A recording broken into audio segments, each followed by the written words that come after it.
बिस्मिल्लाहिर्रहमानिर्रहीम। अस्सलाम वालेकुम। हनी किचन में वेलकम करती हूँ। आज मैं बनाने जा रही हूँ धुआं गोश्त। जिसके लिए मुझे चाहिए गोश्त मैंने लिया है 3 पाव और उसके मैंने ये क्यूब्स में बोटियाँ करवा ली हैं दरमियानी। दही मुझे चाहिए 1 पाव और हाफ कप ऑयल चाहिए होगा। अदरक लहसुन 2 टेबल स्पून चाहिए होगा मुझे और एक मीडियम साइज़ की प्याज है जिसे मैंने स्लाइस में काट लिया है। इसके अलावा जो मसाले चाहिए उसमें नमक है 1 टेबल स्पून लिया है मैंने, आप लोग अपने टेस्ट के मुताबिक लीजिएगा। और 1 टीस्पून मैंने कुटी हुई लाल मिर्च ली है और 2 टीस्पून मैंने पिसी हुई लाल मिर्च की है। और 1 टीस्पून मैंने गरम मसाला लिया है, हाफ टी स्पून मैंने हल्दी ली है और ज़ीरा, सफ़ेद ज़ीरा और साबुत धनिया 1 टीस्पून दोनों लेके मैंने भून लिया था और इसको मैंने मोटा मोटा कूट लिया है। और ये काली मिर्च है वो भी मैंने हाफ टी स्पून ली है। चलें स्टार्ट करते हैं अपना बनाना। ये किस तरह करेंगे, सबसे पहले हम अपना ये गोश्त ले लेंगे और तमाम मसालों को डाल के इसको मैरिनेट करेंगे। लेकिन सबसे पहले मैं अपनी दही डाल दूंगी। बहुत कम मसालों में और बहुत ही मज़ेदार सा ये धुआं गोश्त तैयार होगा।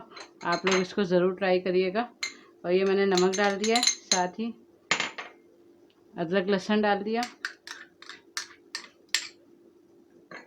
सिवाय प्याज के और ऑयल के हम तमाम मसाले इसमें डाल के हम इसको मैरिनेट करेंगे कम से कम 2 घंटे के लिए। तमाम मसाले हमने डाल दिए हैं इसमें, हल्दी और गरम मसाला वगैरह सब।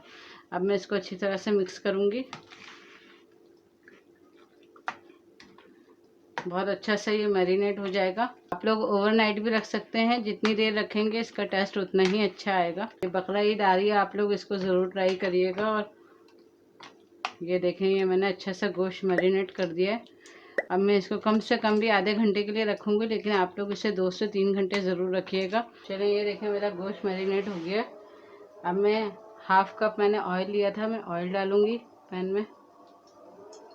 और ऑयल डालकर मैं ये जो मैंने मीडियम साइज़ की एक प्याज ली थी, मैं इसको जो है ना हल्का फ्राई करूँगी, लाइट ब्राउन कलर का फ्राई करूँगी। और फिर चलें ये इतनी देर में हमारी ये फ्राई होगी, फिर हम अपने इसमें मसाले और गोश्त जो हमने लगा के रखा था बना के वो डाल देंगे। ये देखें अच्छे तरीक़े से मसाले और तेल और प्याज सब मिक्स हो गए। अब मैं इसमें हाफ कप के जितना पानी डालूँगी। ये देखें, ये इसी कटोरे में इसमें मसाला मैंने मैरिनेट किया था, तो ये सारा मैंने करके हाफ कप के जितना इसमें मैंने पानी डाल दिया। और अब मैं इसको हल्की आंच पे पकाऊंगी गोश्त के गलने तक। और ये मैंने कोयला नहीं दिखाया था कि जितनी देर में ये हमारा गोश्त गलेगा तो मैं कोयला भी रख दूंगी इसको, तो फिर ये है कि इसके बाद इसका धुआं लगाना है इसमें। और ये मैंने हल्की आंच पे ये गोश्त गलने तक मैंने इसको रख दिया। ये देख लेते हैं हमारा गोश्त गल गया नहीं गल गया।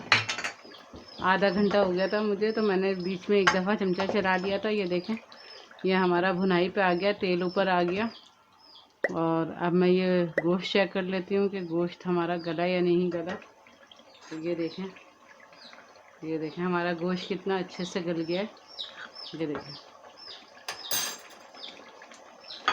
अब बस मैं देखें ये इस तरह भुनाई हो गई है इसकी, बहुत कम मसालों में इतना मज़ेदार से धुआं गोश्त तैयार हो गया है। अब मैं इसका फ्लेम ऑफ करके और मैं इसमें कोयले का धुआं दे दूँगी। चलें ये देखें, मैंने कोयले का धुआं दे दिया है, आप लोगों को नज़र आ रहा होगा। और ये मैं निकाल लेती हूँ। ये देखें हमारा मज़ेदार सा धुआं गोश्त तैयार हो गया है इतने कम मसालों के साथ। अब मैं इसे डिश आउट करके आपको दिखाती हूँ। आउट कर दिया, हमारा मज़ेदार सा धुआं गोश्त तैयार है। आप लोग इसको ज़रूर ट्राई करिएगा। और आपको वीडियो पसंद आए तो इसको शेयर लाइक ज़रूर करिएगा और सब्सक्राइब करना मत भूलिएगा।